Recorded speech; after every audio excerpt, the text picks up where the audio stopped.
Hours later, Emeka returned home early, hoping to surprise his wife. However, he never expected that he would be the one surprised. The moment he stepped into the compound, he heard screaming, "Please stop! Leave me alone! I beg you!" He froze. That was Chioma's voice. He dropped his briefcase and rushed inside the house, only to find a scene that nearly stopped his heart. Adaeze, his gentle, calm, and reasonable wife, was chasing after her cousin like a woman who was now possessed. "Chioma, don't run away from me. You are my soul, my everything, my one true love," Adaeze shouted as she reached for her. Once upon a time, in the bustling city of Abuja, lived a man whose name was Emeka, a man whose heart was purer than gold. If you saw the way he adored his wife, your heart would melt like ice cream under the afternoon sun. He loved Adaeze loudly, proudly, and without any limit. Their marriage was the kind that many envied, as people never believed that a man like Emeka still existed in the world. A man who once flew from Abuja to Port Harcourt just because Adaeze twisted her ankle whilst rushing for a business meeting she had in Port Harcourt. Emeka loved his wife with everything that he had. He massaged her shoulders every night before she slept, and even prepared a breakfast in bed every Sunday morning. Adaeze was the luckiest woman alive. She knew it. Her family knew it. Even neighbors knew that she was the woman covered in pure and overflowing love. Adaeze did not take Emeka's devotion for granted. She prayed for him every morning, asking God to protect and bless the works of his hands. Their home was so peaceful, warm, and full of laughter. The gentle moments that made marriage look like a soft place to land. But in the same home lives someone who could not stand their love. Her name was Chioma, Adaeze's cousin, who had come to stay with them for a few months after her business collapsed. However, 3 months stretched into 6, and 6 stretched into a year, and with each passing day, the bitterness in her heart grew deeper than roots. Many advised Adaeze to send her away. They couldn't understand why Adaeze allowed her cousin to live with her, despite knowing how bitter and jealous she was of her. Before we continue with this story, I want to ask you something important. Where are you watching this from? Drop your country or city in the comments below. One day, Adaeze's friend came to visit her. Ngozi was the kind of woman who noticed everything, even things that were not her business to begin with. Her eyes always scanned people like a security camera, as nothing ever escaped her. That evening, she hugged Adaeze warmly and complimented her glowing skin. However, her gaze lingered towards the corridor of the house as if she had just seen something. They stood there for a few minutes as Adaeze rushed off to go bring drinks from the kitchen. Ngozi in that moment excused herself to go use the restroom, but instead of turning right, she turned left, and that was when she saw it. Chioma standing near Adaeze's bedroom door, holding a small weird item in her hand. Chioma jumped up in terror when she saw Ngozi. "Ah, Auntie Ngozi, welcome. I was just cleaning." She hid the item and forced a smile as Ngozi stared at her for a few seconds. 3 long seconds that said more than just words. However, Ngozi said nothing. She simply walked away and returned to the living room where she pulled Adaeze aside and began to speak. "Adaeze," she whispered, "send this girl away now. Today, not tomorrow." Adaeze laughed. "Ngozi, please. She is harmless. I saw her holding a strange item outside your bedroom door. A harmless girl, you say? What do you think she was doing by your room door? Ngozi asked. Adaeze laughed and informed Ngozi that she sent Chioma to go switch off the air conditioner in her bedroom. Ngozi hissed because she knew what she saw. You're too soft. I'm telling you, Chioma is jealous of you, and I fear that one day she will do something to you that you will regret, Ngozi said to her friend. Adaeze waved her off and smiled as she began to speak. Ngozi, I know my cousin. She may be bitter sometimes, but she won't harm me. She doesn't have it in her. Ngozi placed a hand on her wrist, trying to convince her that humans can be unpredictable at times, but Adaeze had her mind already made up. She didn't see Chioma as a threat and decided to let her stay in her home. Worried and restless, Ngozi decided to discuss her concerns with Adaze's husband, Emeka.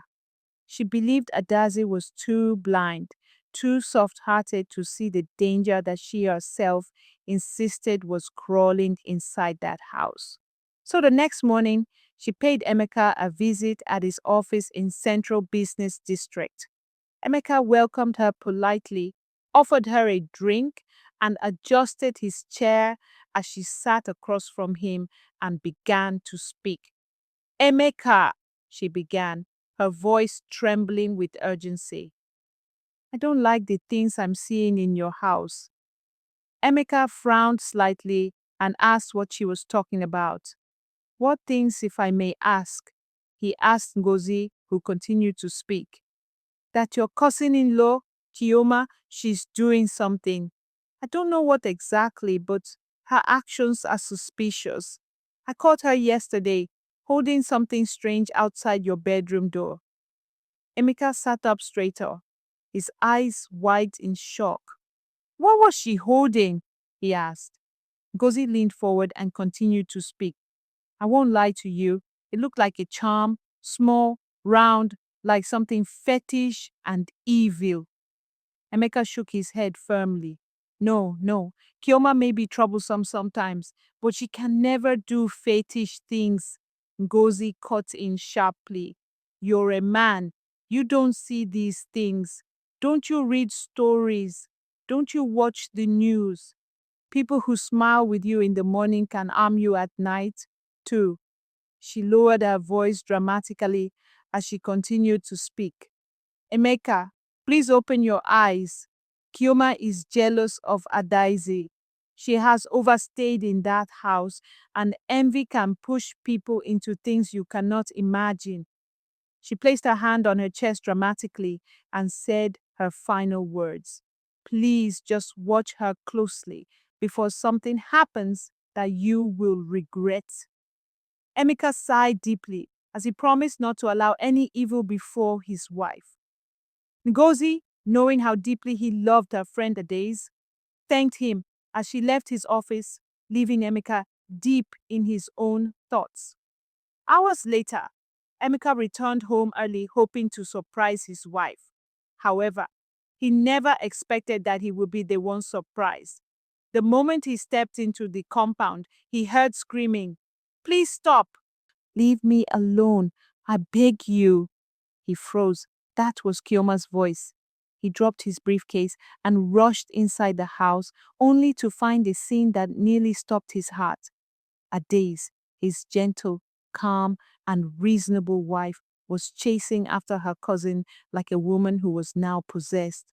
Chioma, don't run away from me. You are my soul, my everything, my one true love, Adaeze shouted as she reached for her. Chioma, sweating and terrified, ran barefoot across the living room, knocking over his center table in the process. Sister Ada, please leave me alone. Please, you can't love me, she cried, dodging behind the dining chair. But Adaeze lunged at her again. I just want to love you. Why are you afraid of my love? Don't you love me too? Say it. Say it, my love. Emeka felt cold spread through his bones as he shouted his wife's name. asking what she was doing. But Adaeze looked him in the eyes and pleaded for him to beg Chioma to love her back. It was in that moment that Emeka realized that his wife was under a spell. Everything Ngozi said to him that afternoon in the office began to fall into place like a puzzle. His mouth went dry as his heart hammered in his chest. Adaeze lunged towards Chioma again, crawling on her knees, begging, panting like a desperate woman as she begged Chioma to love her back. Chioma, my love, please don't reject me. I can't breathe without you. Chioma screamed and slid behind the chair as she pleaded for Adaeze to leave her alone. Sister Ada, please stop. You're making me scared, she said as Emeka rushed forward, grabbing his wife from behind. Stop this nonsense, he shouted as his voice shook in frustration. But Adaeze fought violently in his arms, kicking her legs like a trapped child. Let me go. She loves me. I love her too. We belong together. She turned to Emeka with tears in her eyes as she pleaded with him to beg Chioma to love her back. Beg her for me. Tell her to stay. Tell her not to abandon me, she said to Emeka, whose heart broke in a way that he could not explain. He knew in that moment that Chioma had done something evil that might have backfired. In fact, he remembered all the times Chioma made subtle advances at him, hoping that he would fall in love with her. Emeka could not contain his rage any longer. So he looked at Chioma, whose face was now streaked with tears, as he asked her what she did to his wife. Chioma opened her mouth in shock as she narrated how Adaeze jumped into the kitchen that evening and began to profess her love for her. Before she could finish explaining all that happened, Adaeze broke out of Emeka's grip and ran towards her. Don't run. Let me love you. Let me worship you. Please don't leave me. The whole house was now in commotion, with Adaeze screaming, Chioma crying, and Emeka desperately holding his wife down as she fought like a woman whose soul had been tied to madness. Neighbors gathered as everyone wondered what the problem would be. Emeka's voice shook with fury as he dragged Adaeze away again. Ada, stop this now. You're scaring me. Stop it. But Adaeze only shrieked louder. You don't understand. Chioma is my heart, my missing rib. I love her. I love her. Chioma fell to the floor, sobbing uncontrollably. I didn't do anything. I swear. God knows I didn't touch anything. But everyone knew better. They knew how jealous she was of Adaeze and all the little ways she used to compete with her. It was clear as day. Chioma had used juju on her cousin. However, what they could not understand was why she would use juju to make Adaeze fall in love with her. The only explanation that seemed practical was that Adaeze had stumbled upon a love charm that was not meant for her.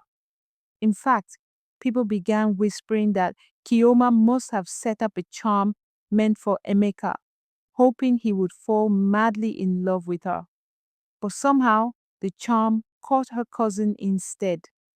The rumors spread like wildfire as all fingers pointed at her. Yes, that must be what happened. Chioma wanted her cousin's husband Emeka and did a charm to get him, but the thing backfired in a way that she never expected. Now see how Adaeze is chasing her like a mad woman, saying that she's in love with her. Who does that? They said as they shook their heads in pity and disgust. The entire neighborhood gathered like spectators at a boxing match, murmuring, judging, and whispering. Chioma covered her ears as she cried, but Emeka was not having it. He gave her an ultimatum to undo what she had done before the next morning, or else the police would get involved. But Chioma, before they woke up the next morning, ran away with all of her belongings. She snuck out of the house at night, leaving Emeka alone with his wife, who was now obsessed with her own cousin. Emeka was so clueless on what to do. Everything he tried to make his wife love him again failed, as all she did was cry and plead with him to bring back the love of her life, Chioma. Adaeze refused food. She refused water and could not even sleep. All she did was wail and plead for Emeka to bring back the love of her life. Emeka, please bring my Chioma back. I will die without her. I can't breathe without her. Where is my love? She said repeatedly as her voice echoed through the house. That night was the longest night for Emeka, who did not know what to do. He tried calling Chioma severally, but her number was not reachable. He watched in pain as his wife screamed until her voice broke. She clawed at the door, shouting Chioma's name like someone who was calling a lost lover from the land of the dead. Emeka, please bring back my Chioma. My heart is dying. I will die without her. Her cries were so desperate, so raw that even the neighbors outside began to pray for her. Emeka sat on the cold floor, his back against the locked door as tears rolled down his cheeks. His world was collapsing around him and he didn't know what to do. In frustration, he threw his phone at the sofa and buried his face in his hands as he prayed to God to save his wife. What do I do? God, what do I do? He cried as he watched his wife cry out all night. By the time morning arrived, Adaeze had fallen asleep on the floor. Emeka was too terrified to wake her up. Emeka's heart broke to see his wife like this, his gentle sunflower, his prayer warrior, his peace now reduced to a shadow of herself. Just then, his phone buzzed as Ngozi called after receiving his numerous text messages the night before. Emeka picked up the call with speed. Ngozi, help me. Ada is dying. Her voice came through big with fear. What happened? What are you talking about? What happened to Ada? Emeka did not even breathe between his words. He narrated the whole story to her as Ngozi told him to calm down. I'm coming. Don't panic. Just stay with her. I'll be on my way, Ngozi said as she hung up the call. Within minutes, she arrived at the house with a pastor and went straight to the room where Adaeze was locked. Adaeze was still on the floor, knees pulled to her chest, rocking back and forth like a child who had lost her mother in a crowded market. Jesus, Ngozi whispered, covering her mouth as the pastor stepped forward. He didn't touch Adaeze at first. He simply stared at her, tilting his head slightly, listening to what she was saying. After a long moment of silence, he exhaled and began to speak. This woman is under a very strong manipulation. Whoever did this to her was targeting someone else, but she fell into the trap unintentionally. Emeka burst into tears as the pastor confirmed that Chioma was the one responsible for everything that had happened. Pastor, please help us. I don't recognize my wife anymore. She's disappearing before my eyes. The pastor opened his Bible as he poured anointing oil on his hand and began to pray. He placed his palm gently on Adaeze's head as he began to pray for her. Just as the anointing oil touched her scalp, Adaeze's body convulsed. Her eyes flew open as she lunged at the pastor and beat him hard on his wrist. Her teeth sank into his skin as the pastor let out a terrifying scream and did everything possible to break free. Leave me, he shouted as he tried to pull away, but Adaeze held on, her jaw locked like a wild animal as Emeka froze in complete terror. The pastor finally broke free as he began to run out of the house in terror. Emeka pleaded with the pastor to stay. "Pastor, please don't leave us. Please help her."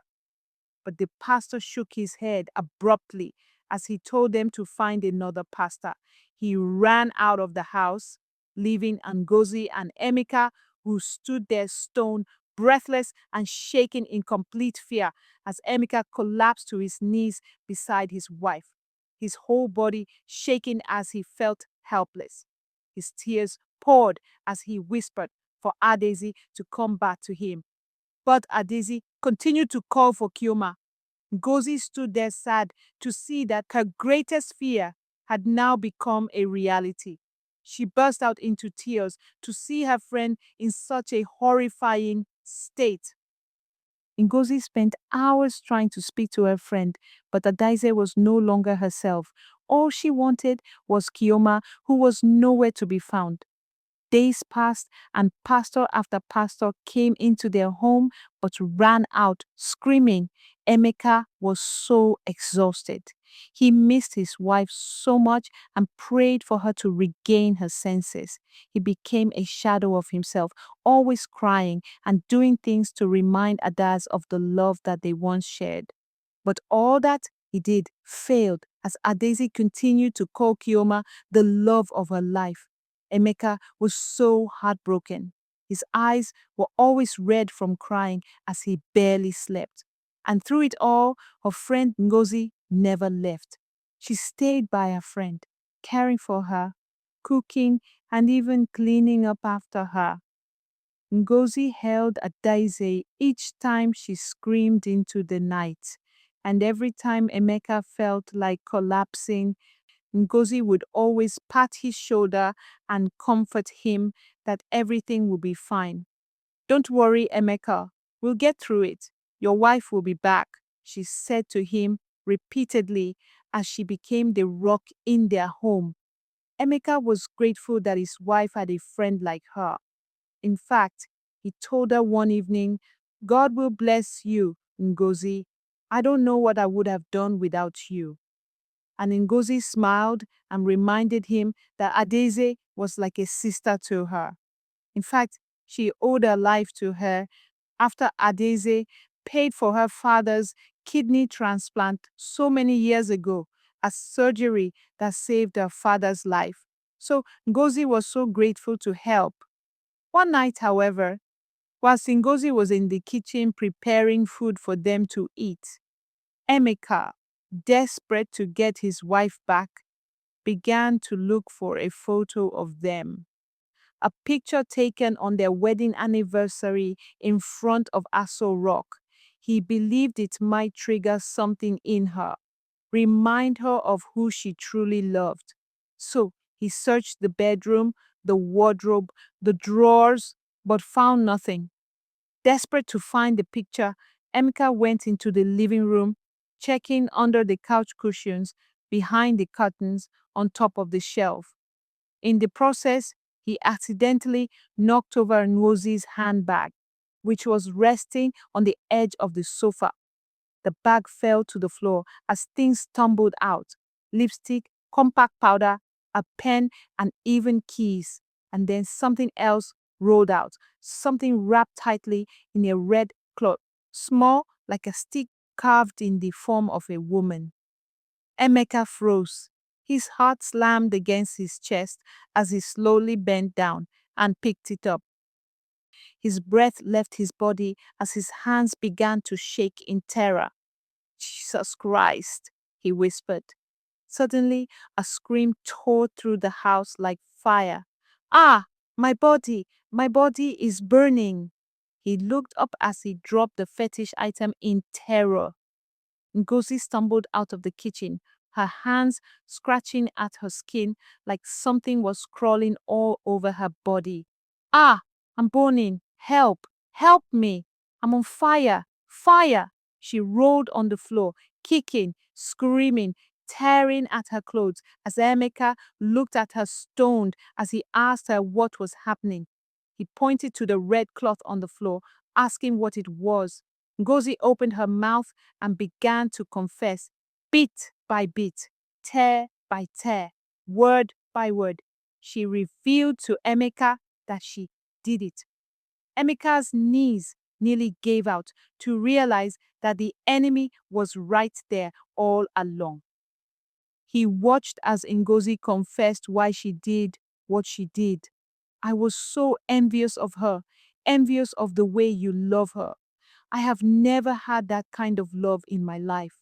Men use me, abandon me, forget me, but you, she pointed at him with trembling fingers, you love Adaeze like she's the only woman in this world. And every time I watched it, every time I saw her smile because of you, something inside me broke. Her voice rose into a bitter cry as she continued to speak. I wanted her life. I wanted her happiness. I wanted you to look at me the way you look at her, even if it's just once. So I did the charm to make her fall in love with Chioma, so as to divert all forms of attention from me. Then I planned to give you a love portion. But since your wife lost her mind, you refused to eat my food, frustrating all my efforts. All the pastors I invited into your home were fake. That was why Adaeze never received her healing. Just then, Adaeze walked into the living room, clear-eyed, fully conscious as her mind had finally been restored. She heard every word Ngozi had said. Her face crumbled in disbelief as tears gathered in her eyes.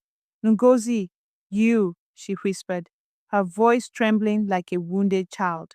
The friend I called my sister, the woman I trusted with all of my heart. You did this to me.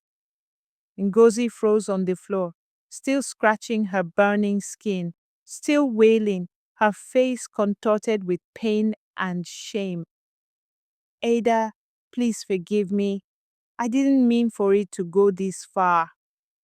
Enough! Adaze's voice cracked like thunder as she told Ngozi that she had forgiven her. However, we can't remain friends, she said as she ordered Ngozi out of her house and warned her to stay away from them. Ngozi tried to crawl towards her, but the burning sensation intensified, consuming her like invisible flames. She staggered out of the house, screaming, tearing at her hair as neighbors watched in horror. And before nightfall, word spread through Abuja like wildfire that Ngozi had run mad, wandering the streets barefoot, muttering Adaze's name, her body still reacting to the very charm she created. Ngozi lived the rest of her life as a mad woman, punished by the same darkness she once unleashed. Emeka was so happy to have his wife back. He showered her with so much love and promised to protect her with all that he got. Days later, they went in search of Chioma and found her in an apartment in Woods 2. They narrated all that happened to her and apologized to her for wrongfully accusing her. Chioma cried out in pain, her heart softening, and she decided to forgive them. However, she did not go back to their house as everything that happened led her to her destiny, and she recently landed a dream job, which not only had a good pay, but also an apartment. The lesson to be learned from this story is that not every enemy comes with frowns and bitterness. Sometimes the true danger wears a smile and smiles to your face. Adaeze and Emeka realized that love should never make you blind to danger, and kindness should never erase discernment. And sometimes the disappointments that break your heart can one day turn out to be what sent you to your blessing. So never beat yourself up when things get out of control. Instead, pray and hand everything over to God. Last but not least, always treat people with kindness and do not be envious of others, as envy breeds bitterness. I hope you enjoyed this story. Please like, share, and subscribe for more stories like this. God bless you.